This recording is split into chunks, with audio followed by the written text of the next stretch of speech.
everyone, welcome to Iniya's Garden. நம்ம இன்னைக்கு பார்க்க போறது டிபோச்சினா பிளான்ட் பத்தின ஒரு வீடியோ தான்.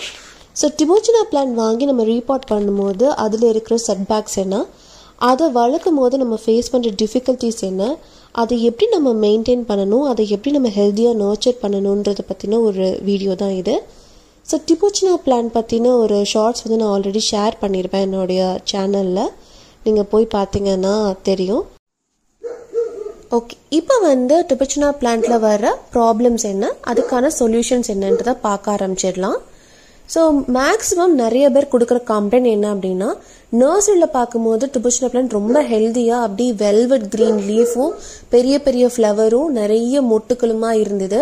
பட் நாங்கள் வீட்டுக்கு வாங்கிட்டு வந்து அதை ரீபாட்டிங் பண்ணதுமே வந்து அப்படியே இருந்து அதுக்கப்புறம் கொஞ்சம் கொஞ்சமாக வந்து லீஃப்லாம் வந்து ஆரஞ்சிஷாக மாறி ஒன்று ஒன்றா ட்ராப் ஆகி அதுக்கப்புறம் அப்படியே செடியும் இறந்து போயிடுச்சு அப்படின்றது தான் நிறைய பேர் சொல்கிற கம்ப்ளைண்ட்.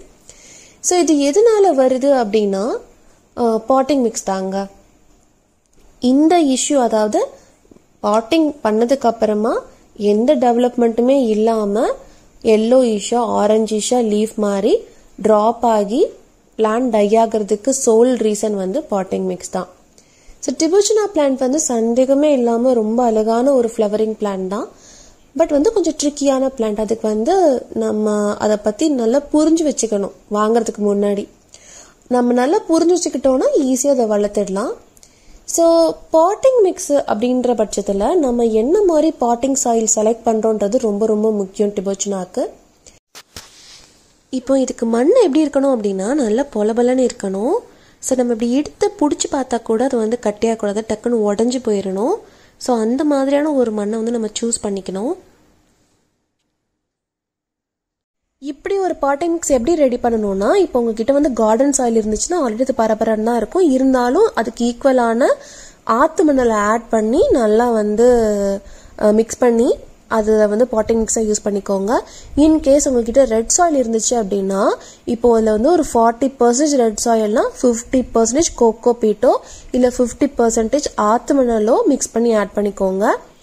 அதாவது இன்கேஸ் அந்த ரெட் சாயில் வந்து நல்ல களிமண் மாதிரி இருக்கிற ரெட் சாயிலாக இருந்துச்சு அப்படின்னா, இன்கேஸ் நம்மக்கிட்ட இருக்கிற ரெட் சாயில் வந்து ரிவர் சாயிலாக இருந்துச்சு அப்படின்னா, அதாவது பரபரன்னு இருக்கிற மாதிரி ரிவர் சாயிலாக இருந்துச்சு அப்படின்னா அது மட்டும் போதும். அதில் வந்து ஒரு 70% ரெட் சாயில், அதாவது ரிவர் ரெட் சாயிலும் 30% கார்டன் சாயிலும் நம்ம மிக்ஸ் பண்ணி போட்டுக்கலாம். இப்போ நான் எடுத்துக்கிற மிக்சர் வந்து ரிவர் சாயில் அல்ல ரெட்டும் ப்ளஸ் வந்து 30% கார்டன் சாயிலும் தான்.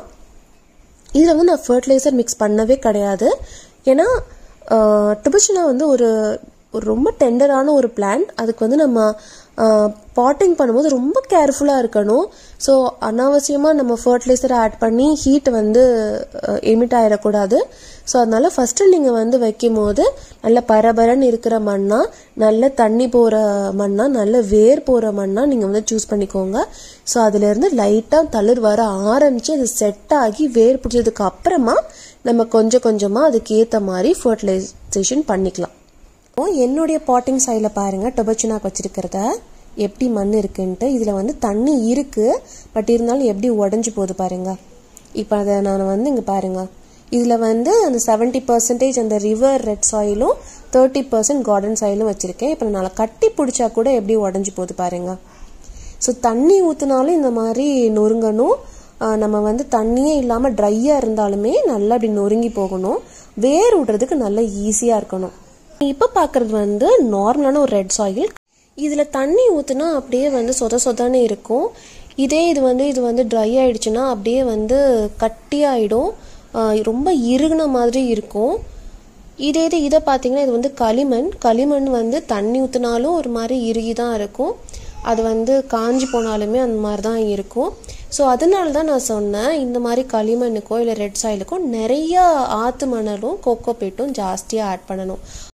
இப்போ இந்த மாதிரி பாட்டிங் மிக்ஸ் நம்ம கரெக்ட் பண்ணிட்டோம்னா 2 ப்ராப்ளம் ரிசால்வ் ஆகிடும். ஒன்று வந்து நம்ம செடி வச்சு ரொம்ப நாள் ஆகியும் வளராமல் வேர் விட முடியாமல் அப்படியே நிற்கிற ஒரு ப்ராப்ளம்.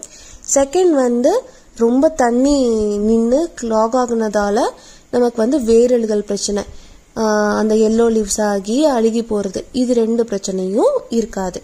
இந்த வீடியோ உங்களுக்கு பிடிச்சிருந்துச்சுன்னா லைக் பண்ணுங்கள், ஷேர் பண்ணுங்கள், சப்ஸ்கிரைப் பண்ணுங்கள். தேங்க்யூ. Happy gardening.